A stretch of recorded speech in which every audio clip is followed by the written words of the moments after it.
คิดว่าแนวไหนออกมาเปิดใจนี้พร้อมสร้างครอบครัวเลยบ่พ่อพร้อมเลยเนาะโดยโอ้และอันต้องเลยจำกัดอยู่บ่ว่าต้องเป็นผู้บ่าวทั้งหลายบ่แบบหมักคนที่บ่จำกัดอายุนะอืมโดยเรื่องอายุอีหยังเพิ่นนี่บ่จำกัดบ่หา60แบบนี้ก็ได้บ่ได้โอ้มีสเปคตายตัวบ่หมักคนแบบว่าที่อยากมาสร้างมาซาเลยอยากได้คนแบบว่าที่มีอายุหรือว่าคนลาวอยู่ในต่างประเทศอยากได้แบบนี้นะอืมสบายดี FC ของสาระน้อยเบอร์สุขุสุคนบ่ว่าสิอยู่ภายในหรืออยู่ต่างประเทศก็ยินดีต้อนรับเข้าสู่ช่อง YouTube ของสาระน้อยอีกแล้วทุกคนเลยมาพบมาพอกับสาระน้อยในมื้อนี้เนาะในสาระน้อยก็พา FC เบอร์สุขุสุคนเดินทางมาหาทางผู้สาวโสดหน้าใหม่ทุกคนเลยซึ่งจากโสดคนนี้เนาะก็เป็นผู้เจ้าผู้งามเนาะก็เปิดใจเป็นครั้งแรกทุกคนตอนนี้ก็มาฮอดจอดถึงเป็นที่เรียบร้อยแล้วเนาะก็สิเข้าไปโอไปล่มเนาะเข้าไปสอบถามเบิ่งเนาะที่ผ่านมาเพิ่นเป็นแนวใดเนาะเรื่องราวชีวิตประจำวันของเพิ่นโดยก็โอเคเนาะทุกคนนะเข้าไปหาทางผู้สาวเลยเนาะเปิดพระมากับมาพบมาพบกับผู้สาวโสดในสาระน้อยเนาะโดยนี่ก็มาถ้าผู้สาวเพิ่นโดยสบายดีเด้อเด้อสบายดีโดยสบายดีป้าวันนี้ใส่มาตั้งแต่สาวเมยถ่ายคลิป YouTube มันยังบ่เคยเห็นผู้สาวใส่ชุดใหม่เด้อเมื่อนี้นะแบบสิว่าจังไดเนาะขอบคุณเจ้าผู้งามโดยวันนี้กับทางทีมงานเฮาก็สิว่ามาเป็นครั้งแรกกับแม่นเนาะก่อนอื่นก็ขออนุญาตถามชื่อมีชื่อว่าแนวใดเนาะชื่อดาวันพุทธวงศ์โดยมีอายุ37 ปี37 ปีบอกโดยว่าคือยังคุณเจ้าผู้งามอยู่เนาะอายุ37 ปีเคยมีครอบครัวบ่แม่โอ้เคยมีแล้วเนาะโดยมีลูกมีหยังนำกันบ่มีจักคนมีลูก2 คนลูก2 คนเนาะโดยแต่ว่าลูกนี่อาศัยอยู่กับเอื้อยบ่แม่ทั้งลูกเพิ่นนี่มีอายุจักปีแล้วผู้โกง54 ปีผู้ที่2 51 ปีโอ้ใหญ่ปานแล้วเนาะโดยเป็นโสดมานี่หล่นบ่โดนเลยได้8-9 ปีเลยได้ป้า8-9 ปีคือว่าปล่อยให้ตัวเองโสดหล่นแท้โสดแล้วมันบ่มีผู้เอาอยู่แล้วบ่ว่าอันนี้เว้าแท้บ่แท้อันบ่มีผู้เอาบ่น่าเชื่อเนาะเป็นผู้สาวงามขนาดนี้ก็นะบ่มีผู้เอาประชาชนเนาะเพิ่นสิชาเมยโดยก็คือโสดมานี่ก็8-9 ปีแล้วเนาะก็คือในมื้อนี้คิดว่าแนวไหนออกมาเปิดใจนี้พร้อมสร้างครอบครัวได้บ่พ่อพร้อมเลยเนาะโอ้และอันต้องเลยจำกัดอยู่บ่ว่าต้องเป็นผู้บ่าวทั้งหลายแบบหมักคนที่บ่จำกัดอายุนะอืมโดยเรื่องอายุอีหยังเพิ่นนี่บ่จำกัดบ่หา60แบบนี้ก็ได้บ่ได้โอ้โดยคันว่าเพิ่นแบบเคยมีอดีตก็บ่เป็นหยังบ่โอ้ยบ่เป็นหยังก็ถือว่าบ่ได้มีปัญหาหยังเนาะโดยมีสเปคตายตัวบ่หมักคนแบบว่าที่อยากมาสร้างมาซาเลยอยากได้คนแบบว่าที่มีอายุหรือว่าคนลาวอยู่ในต่างประเทศอยากได้แบบนี้นะโดยมีอายุ50ขึ้นประมาณ50-60โดยเอาได้เนาะเอาได้อันนี้ก็คือแบบหมักคนพาหาพาสร้างเนาะโดยและคันว่ามีสามีนี่นะนั่นแหละให้สามีมาอยู่นำบ่โดยมาอยู่นำเนาะเพราะว่าเฮือนก็มีแล้วดิเฮือนก็แล้วโดยคือแบบไปอยู่น้ำเพิ่นบ่ได้บ่ไปบ่ได้แล้วโอ้ยผู้อยู่นำลูกโดยถ้าว่ามีสามีใหม่ก็มีแต่ว่าให้เพิ่นมาอยู่นำอย่างเดียวเนาะแบบเที่ยวไปเที่ยวมาแบบนี้บ่ได้บ่ได้อยู่เนาะได้บางทีเพิ่นอาจจะมีธุรกิจอีหยังเพิ่นทางไกลเนาะอาจจะปะทิดบ่ได้ไปมาหาสู่กันได้เนาะโดยอันนี้ก็คือครั้งแรกเขาออกมาเปิดใจนี่ครั้งที่2เพราะว่าเคยเปิดใจแล้ว2 เสมอแล้วโดย เคยเปิดใจแล้วเนาะ โดย ล้นและ 2 ปีเลย โอ้ตั้งแต่2 ปีก็ถือว่าล้นเติบเนาะ โดย โอ้เปิดใจตอนนั้นเป็นจังได๋มีคนคบหาอยู่บ่ซะ ก็มีอยู่แต่ส่วนหลายสิมีแต่คนไทยแล้วก็บ่สู่โลกบ่สู่หยัง เป็นแนวใด บ่มักบ่ได้คนแบบคนไทยเป็นยังไง เออบ่ตรงสเปค ก็ โอ้ แต่มันมีแต่ผู้หนุ่มผู้น้อยมาแล้วบ่มักคนที่มีอายุบ่ว่าเขาบ่ว่าวังสร้างวังสานำเฮาดอกเขายังหนุ่มยังน้อย ก็เลยบ่ได้สนใจก็มีหลายคนอยู่ทักเข้ามาก็เลยบ่สนใจ โดยแบบบ่ได้คุยน้ำเพิ่นเลยบ่ คุยอยู่แต่ก็เว้ากันหน่อยหนึงเขาก็เว้าไปแบบเว้าในสไตล์ของวัยรุ่นเนาะ อืมอายุจักปีวัยรุ่น ประมาณ20ปลายปี25ปี22ปี โอ้โหว่ารุ่นน้อง หลายโพดแต่ว่ามันมีแต่20ปลายปีแต่บ่อยากลง อืมโดยถ้าว่าในมื้อนี้เนาะมีหนุ่มไทยอายุ40 50 60เขามาจีบได้อยู่บ่นี่ ได้อยู่ซ้ำเนี่ยรับได้อยู่ อืมแต่ว่าน้อยนี่บ่ได้บ่ น้อยแล้วบ่มัก โด เพราะว่าย เฮาก็ต้องการแบบว่าอยากสร้างอยากสาอยากได้ครอบครัวที่อบอุ่นเนาะแม่สิว่ามาลงมายังเว้าไปสิแล้วบ่ก็เลยบ่อยากลง โดยแล้วบ่มักผู้ชายแบบใดซะส่วนที่บ่มักนิสัยใจคอเพิ่นนี่นะ ก็ลงไปก็แบบมีอายุเขาก็สิเว้าเขาก็สิเข้าใจเนาะแบบเขาก็มีอายุเขาก็มีอายุแต่เขาผัดน้อยและเขาผัดอายุซ้ำนี้เลยก็มันก็ลงกันบ่เข้าใจกันหั้นนะ โดย แต่เบิ่งก็คือสิไปกันบ่ได้แล้วก็บ่สร้างอยากลงนะ เลิกแล้วคิดว่าน่าจะบ่รอดเนาะ โดย น่าจะเราน่าจะคุยเล่น โดย ๆแต่ว่าคือทางเอื้อยนี่วางสร้างครอบครัวแท้เนาะ โดย โอ้คือหลักๆแล้วก็ต้องการคนมีอายุ โดย เรื่องหน้าตาเพิ่นได้สะบัดนี้ ก็ซ้ำธรรมดาเฮานี่แหล้วก็บ่ได้ อยากให้ได้งามก็บ่งามเนาะเฮาก็เฒ่าเลย โดยพอเขาวัดเขาว่าได้บ่ เขาเข้าวัดเข้าว่าได้ก็ได้แล้วเข้าใจกันก็โอเคเลยเนาะ โดยหมักคนอ้วนคนผอมบัดนี้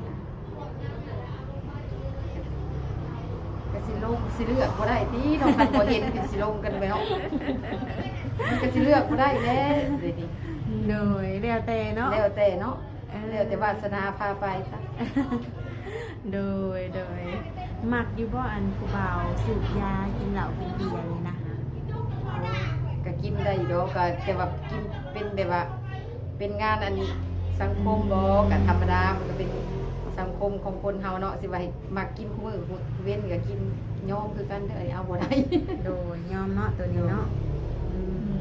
กินเป็นบางครั้งบางคราวเนาะ โดย ในกรณีที่ว่าผู้บ่าวนี่อยากมาเยี่ยมมายามนี่ซะ กลับมาได้ โดยมาได้เนาะ โดย มาเบิ่งความเป็นจริงเนาะมา โด เบิ่ง ย ตัวจริงกันว่าซั่นซะเนาะทำกันได้ มา บ่ เบิ่งเนาะคันว่าหักว่ามักก็มาเบิ่งมาหอดเงินจังซั่นก็มาได้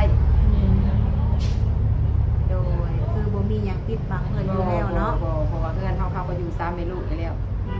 ม คันว่าหักว่ามักแล้วมาเบิ่งได้ โดย คือต้องบอกลวงหน้าเนาะในการที่มาเนาะ โดย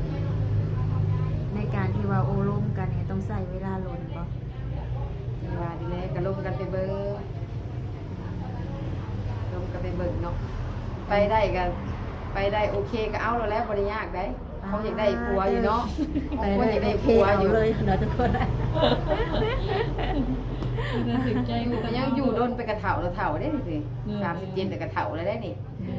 โดยอ่ะทุกคนคือทางเอ่ยเพิ่นก็คือสิอยากสร้างครอบครัวอดีตเลยเนาะคือแบบในการร่วมกันนี่นะบอกบ่ได้เนาะมันขึ้นอยู่กับการร่วมกันเนาะ โดย บางทีร่วมกันมักหักกันบัดเอาเลยกันนุ้ยเนาะ โดย อืมโดยถ้าผู้ว่าอยู่ทางไกลแบบนี้เฮ็ดได้ซะต้องแบบ เนี่ยให้บ่สารน้อย โดยถ้าว่าผู้บ่าวนี่อยู่ทางไกลเนาะคือมาบ่ได้แต่ว่ามักหักกันแบบนี้หันนะอยากให้ทางเจ้านี่คอยแบบไปอยู่น้ำได้บ่ไปสั่งไปซาอยู่พุ่นหันนะ ไปสร้างไปซ่านี่อ อันนี้ก็มันบ่ได้บ่นอนแต่ว่าเดี๋ยวนี้ฮะลูกก็ยังน้อยอยู่พอก็อยู่เงินตา โดย แต่ว่ามักเฮาหักอะเบิ่งตัวจริงเนาะคันว่าลูกใหญ่ไปมื้อหน้าลังเทื่อสิได้ไปอยู่นํก็ไปได้ แต่ว่าตอนนี้เฮาก็อยู่กับลูกเงินก็มันบ่มีไผ โดย คันไปมื้อหน้าก็ยังบ่ฮู้ คนยังบ่ฮู้เนาะว่าสิเป็นจังไดเนาะ โดยเบิกความเป็นจริงซะเนาะ โดย คือปัจจุบันนี้ลูกก็ยังทำเฮียนอยู่บ่ โดย เอาโดยลูกแต่ละคนเฮียนฮอดไสแล้วเนี่ย ผู้ใหญ่น่ะเรียนอยู่ม .6 ผู้น้อยน่ะเรียนอยู่ม อืมผู้ใหญ่ใกล้สิจบแล้วนี่เนาะโอ้โดยในการเป็นแม่เลี้ยงเดียวเนาะในความรู้สึกนี่เป็นอะไร .1 ก็ลำบากเนาะลำบากเลี้ยงลูกผู้เดียวเนาะ โดยก็ถือว่าตั้งแต่เลิกลากันทางพ่อเพิ่นก็บ่ได้ซอยหยังเลย บ่ บ่ เพิ่นก็บ่ได้ส่งบ่ได้ยืนก็มีแต่เลี้ยงผู้เดียวสู่ซนมาตลอดผู้เดียวนะจนได้เงินอยู่ อืมในทางเอื้อยเฮ็ดเวียกเฮ็ดงานได้สัก อาชีพแม่นเฮ็ดกะแลมขายส่ง โอ้เฮ็ดกระแลมขายส่ง โดย โอ้ ขายส่งในเมืองเซโนก็ขายทั่วเบิดก็ขายไปต่างเมืองแหน่ไปตลาดเมืองจีนเซโปนอาจสะพรลีลาวิทบุรีขาย เฮ็ดคนเดียวนี่บ่ เป็นคนที่ว่าเป็นผู้ปรุงแต่งให้เลยสิจ้างพนักงานให้ อืมโดยเฮ็ดกระแลมขายกระแลมแบบมีหลายเป็นเนาะ มันเป็นจอกก็มีแล้วก็เฮ็ดเป็นธงก็มี โอ้ เพราะว่าเป็นตัวเป็นจอกสิแม่นสิขายเขาลิมาอัดเด้ โอ้ แต่ตัวเป็นธงน้อยๆแม่นสิขายออกนอกเมืองเด้ออกไปนอกตัวเมืองเฮา โดยโอ้ก็ถือว่ามีอาชีพอยู่เนาะ โดย อืมคือทางเจ้าก็คือแบบมีหน้าที่การงานที่ว่ามั่นคงเนาะคนที่สิเขามาหานี่แบบต้องจำกัดแบบว่าฐานะอีกอย่างเพิ่นอยู่บ่ คาสิว่าก็อยากได้ผู้ที่ว่าภาษาผู้ที่ว่ามีกำลังทางด้านทรัพย์เพราะที่ว่าอยากเฮ็ดหยังแบบคือเฮากับแม่ค้าเนาะ เดี๋ยวนี้คือปัจจุบันนี่หาเฮือนก็แล้วเลยอยากโตเติมทางหน้าเนาะอยากเฮ็ดเป็นแบบว่าอยากเฮ็ดห้านขายเครื่องทางหน้าหั่นนะพอเฮ็ดก็เริ่มขายส่งแล้วเฮาอยากโตเติมแล้วเฮาอยากเปิดห้านขายเครื่องอยู่เฮือนแบบนี้หั่นนะ อืม ปัจจุบันนี่ค่ะ โดยอันนี้ก็คือคิดไว้เนาะ โดย ถ้าเกิดว่าคนที่สิเขามาหานี่ก็คือกับบ่ถึงขั้นว่ารวยเนาะ โดย แต่ว่าซัพพอร์ตในการที่ว่าเฮาอยากค้าทำ โด มาย ค้าขายเนาะ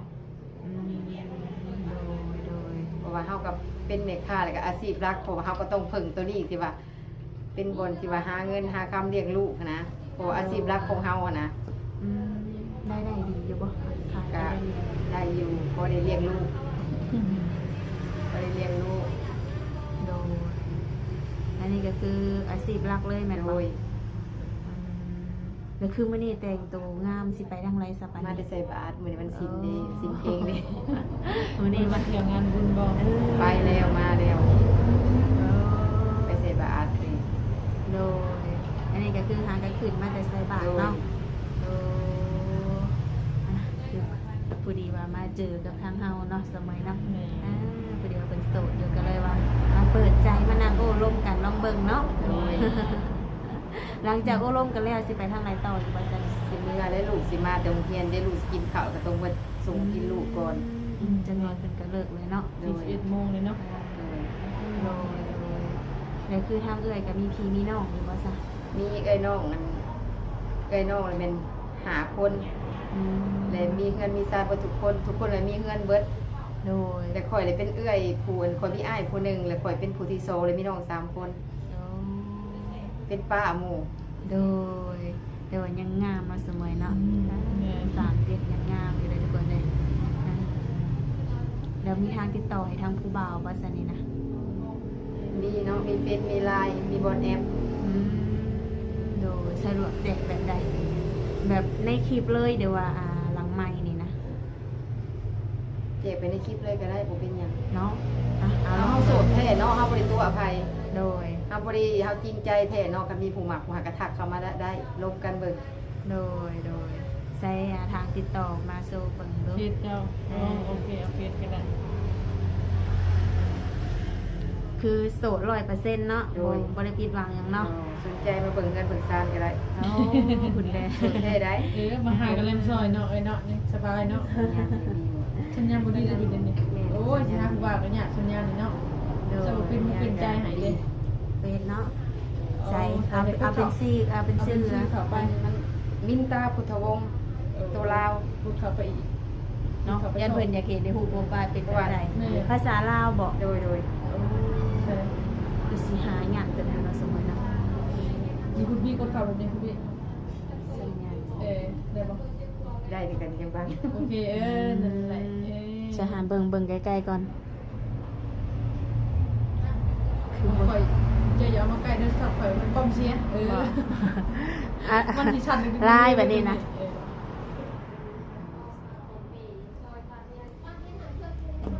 ได้ก็มีได้ ส่วนลายเพิ่นอาจจะเด่นลายหลายกว่าเนาะ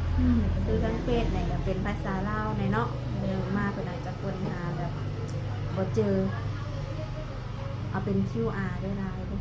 QR ตัว code เอื่อยมันสัญญาณอยู่ในไลน์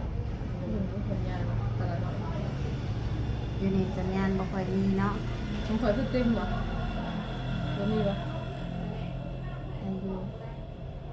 อันนี้ก็จะเป็น QR ด้วยทุกคนเลยนี่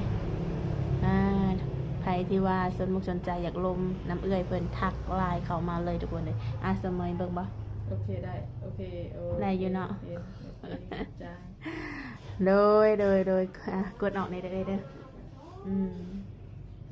ก็ถือว่าคือแบบแจกทาง2 ช่องทางเลยเนาะจะบ่ปิดบังหยังเนาะ โดย บ่ต้องห่วงว่า ปิดบังคันบ่มักบ่หักก็มีแต่ถักมาซื้อกระแลมซอยก็ได้บ่เป็นหยัง ส่งอยู่บ่ไปไทยนี่ บ่ส่งบ่ได้ไปไทยเพราะว่าเฮาบ่ได้ใส่สารกันบูดเด้ส่งได้แต่เที่ยวเมืองเที่ยวแพงเฮาเพราะว่าใส่กล่องโฟมมันแข็งนะเฮาต้องใส่กล่องโฟมแล้วฝากไว้เด้ฝากรถไปบ่มีรถโดยสารได้ครับ โดยอ่ะอย่าลืมมาอุดหนุนแม่ค้าขายกะเหรี่ยงเลยสักทุกคนเด้อ ก็หาคนที่ว่าฮัดเก่งเลยฮัดก็เล่มเก่งนั่นแหละ บ่เอาคนหายกระเล่มค่ะเพราะว่ามีแล้วจ้างเรียบร้อยแล้ว โอ้ จะได้แต่คนมาลงทุนแบบว่ามาสั่งมาห่วมทุนเฮ็ดให้เป็นหุ้นกันแล้วพอ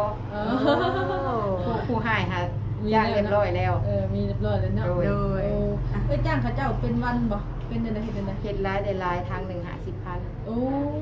เฮ็ดรายได้ราย โอ้เฮาเฮ็ดได้หลาย เฮ็ดเหมา มื้อนึงนี่บ่จักทางเลย มื้อหนึ่งเพราะว่าพนักงาน8คนหรือว่า10คนบางคนก็สิได้ผู้หนึ่ง4ทั้ง5ทั้ง7ทั้งก็มี2คนน่ะนะ โอ้ ลายเพราะว่าช่วงนี้มันก็ขายบ่ดีปานใดก็ได้ขายอยู่แต่ว่าช่วงร้อนนี่ขายดีจนว่าเฮ็ดแต่4:00 นจน11:00 นจะได้พักผ่อนพนักงานจะเป็นเมืองเงิน 11:00 นคืนนี่ได้เป็นบ่เลยโอ้ยเป็นไงเนาะโหแฮงเลยอ่ะ ก็พอได้อยู่ได้กินเนาะ เนาะทำบ่เฮ็ดก็บ่ พอได้อยู่ได้กินจนว่าเลี้ยงลูกใหญ่จนว่าเฮ็ดเงินก็แล้ว เรื่องก็แล้วเนาะ โดย เมื่อยหาแล้ววันนี้อ่ะมีแต่ให้คนมาหาซอยเนาะวันฉันเนาะโดย อาซะโอเคซะเนาะทางติดต่อก็ได้แจกเลยเนาะ โดยสบายดีเนาะ สบายดีเด้อ